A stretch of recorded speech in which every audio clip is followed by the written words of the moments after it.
아이를 키우면 키울수록 어떤 동네에 살아야 될까 고민되지 않으세요? 아이가 6살이 넘어가는 해에 조금만 더 있으면 이제 곧 초등 입학이구나 어떻게 하지? 막연히 생각했던 일이 다가오는 느낌이었어요. 그래서 이 동네는 내가 아이를 계속 키우기 좋은 동네인가 싶어 제가 살고 있는 동네를 둘러보게 되더라고요.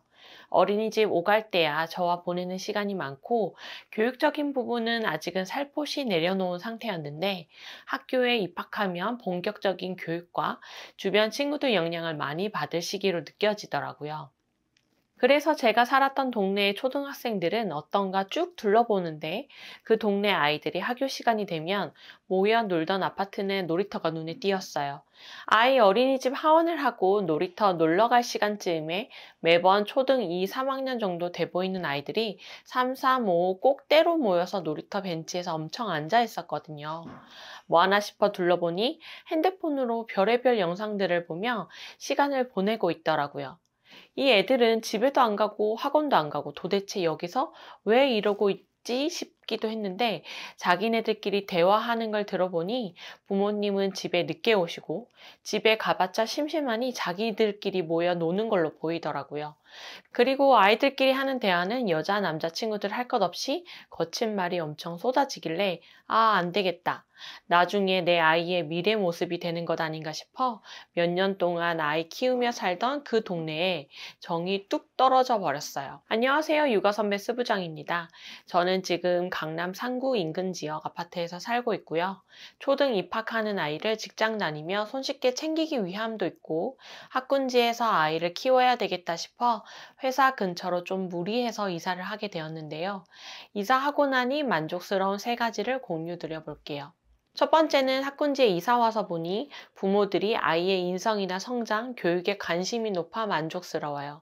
초등 입학을 신경 쓰면서 아이 케어도 케어지만 학군지로 이사를 꼭 가야겠다 생각이 들었던 가장 큰 이유는 전에 살던 동네에서 아이와 함께 어린이집을 다녔던 친구들과 그 부모들의 영향이 컸어요. 그 동네에서 살며 여러 경험을 하며 부모님들이 아이들의 인성과 교육에 큰 관심을 가지고 아이한테 충분히 신경을 쓰는 동네에서 내 아이는 키우고 싶다는 생각을 하게 되었기 때문이에요. 저희 집 꼬마는 입학 전에 아파트 인근의 국공립 어린이집을 다니고 있었는데요. 국공립이다 보니 그 인근 동네 아이들이 다 모이게 되더라고요. 그러면서 정말 여러 친구들을 경험하고 진짜 각양각색의 부모님들도 마주치게 되었어요. 일단 어린이집에서 아직 5, 6살인데도 욕설과 폭력이 있던 친구들이 몇 있어 엄청 스트레스 받기도 하였고요. 결국은 문제가 커져 원을 통해 계속 전달되고 부모님 상담이 필요한 일에도 참여하지 않는 부모들도 꽤나 있는 편이었어요. 그리고 같은 원을 다녀 얼굴이 낯익은 아이 몇 명이 식당이나 카페에서 문제 행동을 해서 주변에 피해가 가는 상황들을 여러 번 겪었는데요. 그때마다 신경 쓰지 않거나 부모가 거친 말로 아이한테 이야기하는 경우도 보기도 해서 여러 번 경악스럽기도 했어요. 이런저런 일을 겪고 나니 결국 어떤 아이든 그런 거친 언행을 한다는 것은 부모에게서 배우던가 올바른 훈육이 들어가지 않았기 때문 아닐까 생각이 들더라고요. 그래서 내가 이 동네에서 아이를 초등학교 보내게 되면 어떤 친구들과 교류하며 지내게 될까? 결국 원에서 만났던 그 아이들 아닐까 싶은 거예요. 현재는 이사 와서 살고 있는 동네가 100% 만족스럽진 못하지만 그래도 예전에는 4, 50% 정도로 아이에게 관심 없는 부모들이 많다 느껴졌다면 여기선 10에서 20% 정도로밖에 되지 않는다고 체감상 느껴져요. 어린이집을 다닐 때는 20명 중에 10명 가까이 거친 아이들이 있었다면 지금은 한 반 25명 기준으로 1명에서 2명 정도로 줄었기 때문이죠. 그래서 주변에 아이를 이제 키우기 시작하는 후배들에게는 꼭 학군지가 아니더라도 이런저런 인프라가 잘 갖춰져 있고 어린 아이들이 많이 살고 부모들이 아이와 시간을 많이 보내는 모습이 보이는 단지들을 찾아서 이사 가보라고 조언해 주기도 해요. 두 번째는 아이가 초등 입학 후 필요한 학원 연계를 할 때 선택지가 다양해서 좋더라고요. 일단은 아이 교육에 관심이 높은 동네다 보니 학원을 찾는 부모들이 많고 동일한 카테고리의 학원이더라도 여러 개의 학원들이 있어 선택지가 매우 많아요. 수요와 공급의 원리와 맞아떨어지는 거죠. 수요가 많으니 그에 맞춰 공급도 충분히 많아지는 모양새인 거죠. 초등학교 저학년일 때는 태권도, 미술, 피아노 많이들 보내시잖아요. 아이 학교 앞 상가를 보면 미술 학원만 하더라도 4~5개는 기본으로 있는 편이고요. 피아노 학원은 한 상가 건물에 10개가 넘게 있더라고요.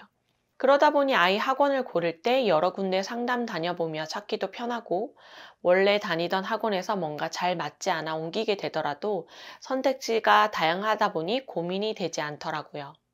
동일한 카테고리의 학원도 많고, 학원 카테고리도 과학, 독서 논술, 영어, 컴퓨터 등 다양하게 많다 보니 아이가 배워보고 싶은 학원도 폭넓게 선택할 수 있고요.